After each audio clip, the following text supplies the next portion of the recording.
Bismillahirrahmanirrahim. Ibn Taymiyyah's essay on servitude, Al-Ubudiyyah of Sheikh Ibn Taymiyyah.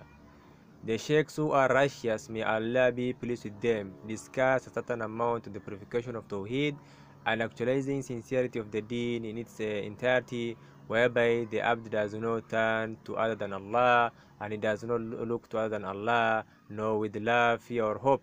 Rather, the abd heart is to be void and empty of all creation, not looking at it except with the light of Allah.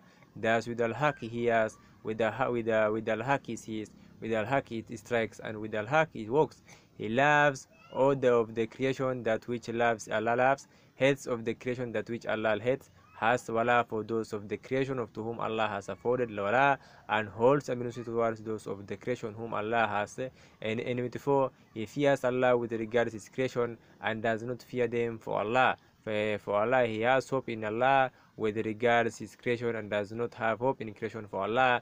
This is the heart that is clean and sound, that is Hanif, upright, a professor of Tawheed, a Muslim, a Mu'min, which is discerning and has knowledge of the prophets and the messengers, and is aware of their reality and their Tawheed. So the type that the followers of the prophets are upon, it is the fana, that is praiseworthy, whereby it is maintainer is of those whom Allah has praised from amongst his awliya, the muttaqun, his party, which are the sanctuary, and his army, which are the various. It is not the intention of the sheikhs or the righteous folk behind this statement that what I see with my eyes of the creation, that is the Lord of the earth and heavens, seeing such a thing is not uttered except by one who is extremely deviated and corrupt. Either his intellect is corrupt, or his belief is corrupt, or he wavers between insanity and ilhad.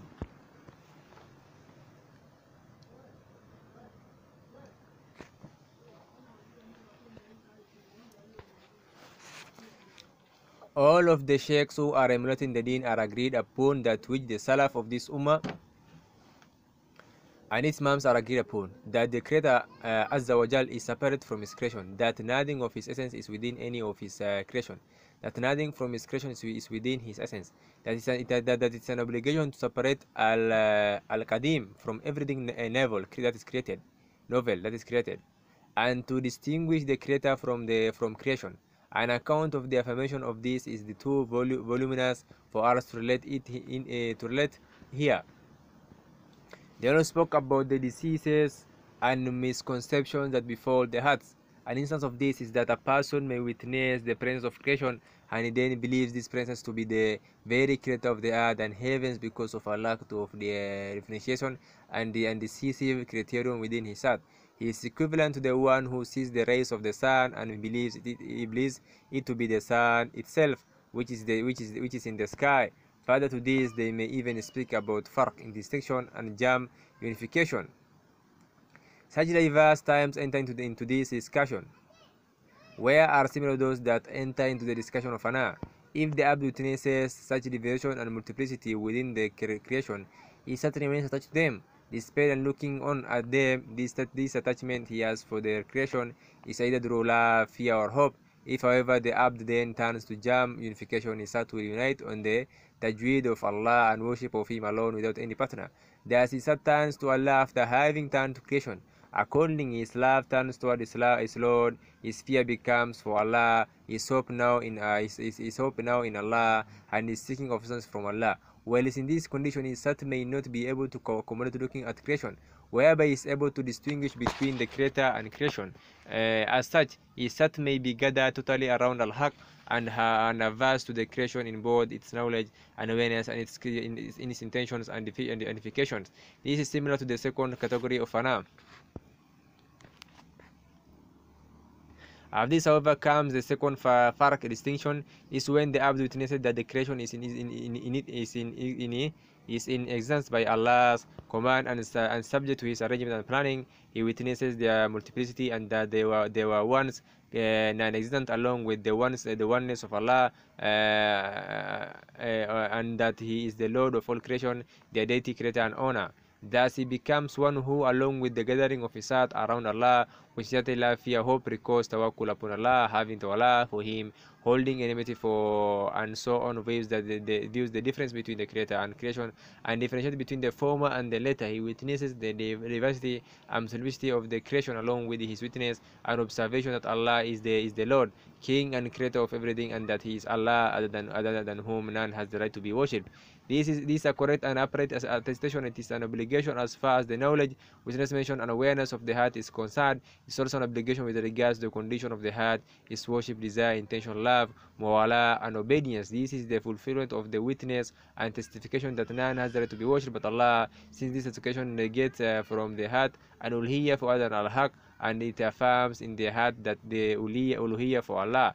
It negates uluhiyya for all of creation and affirms uluhiyya for the Lord of the worlds, the Lord of the earth and heavens. This comprises the gathering of the heart around Allah and separating from all besides Him. Thus the abd differentiates between the Creator and creation in His knowledge, intent, witness, desire, His knowledge and love. Wherever He is aware of Allah, remembers Him and His knowledge of Him. Along with this, He is aware of Allah's separation, isolation, singleness from His creation.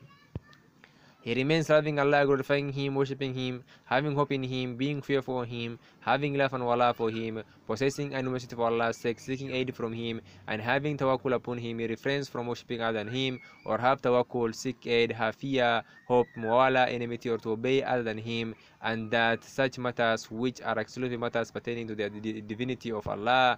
The abd's acknowledgement of the uluhiyya of Allah exclusively embodies his acknowledgement of Allah's lordship, which signifies that Allah is the Lord, King, owner, creator, and disposer of everything. Thereupon he will be Wahid.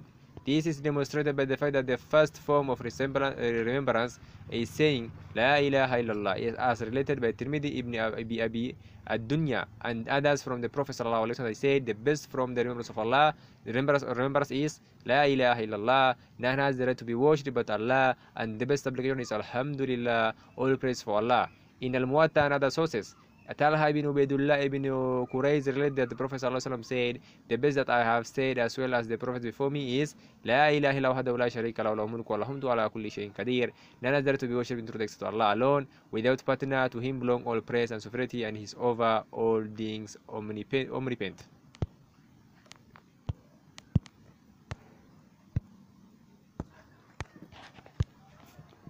As for those who allege that this is the form of remembrance for the common folk, and that the form of remembrance for the elite is the singular ism, and the form of remembrance for the cream of the elite is the implicit ism, they are astray and erroneous. The utilization of his saying قُلِ اللَّهُ ثُمَّ ذَرْهُمْ فِي غَوْضِهِمْ يَلْعَبُونَ, say Allah, then leave them to play in their vain discussion.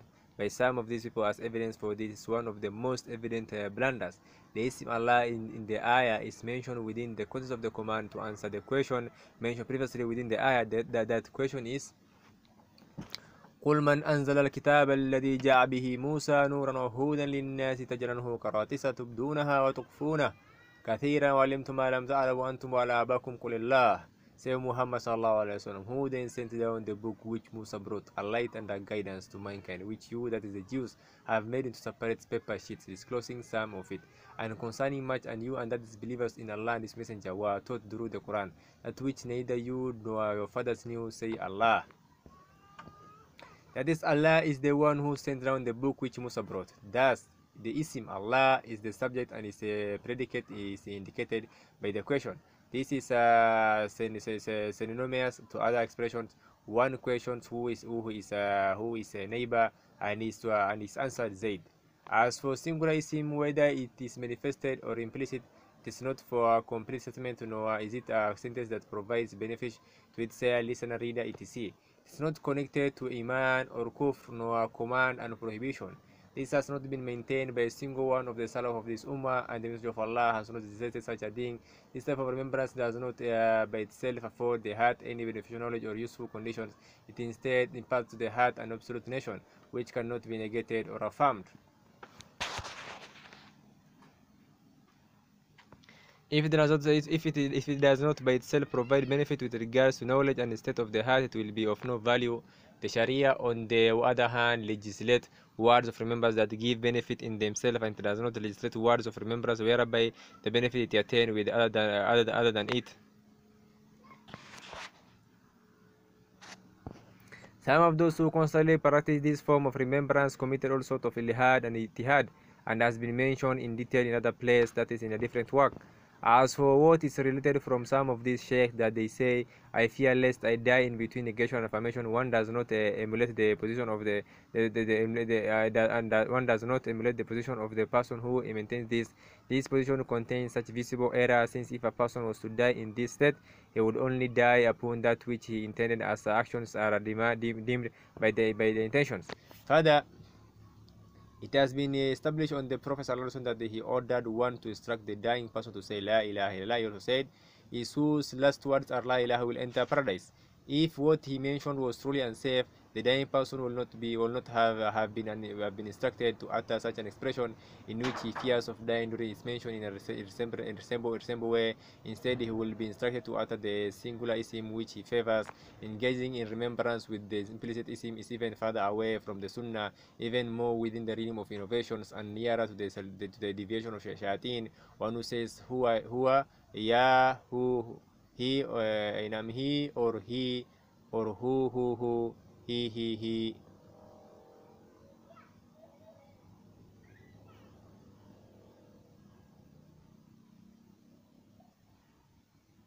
Another similar to that, the pronoun refers back to only that which the heart depicts, and the heart may come upon, cannot it may divide. The Auda or Al-Fusus wrote a book which he named Kitabul Al-Hu. Some of them claim that he's saying, وَمَا يَعْلَمُ تَوِيلَهُ إِلَّا اللَّهِ, but none knows its true interpretation except Allah, means none knows the true interpretation of this ism, which is Al-Hu. There is nothing. This is something which the Muslims, or rather the same agrees to be of the most obvious falseness. Some of these people may truly believe this, until I once said to one who maintained something like this, if it was as if you said, the ayah would have been written, وَمَا يَعْلَمُ تَوِيلَهُ وَمَا يَعْلَمُ تَوِيل هُوَ وَمَا يَعْلَمُ تَوِيل هُوَ.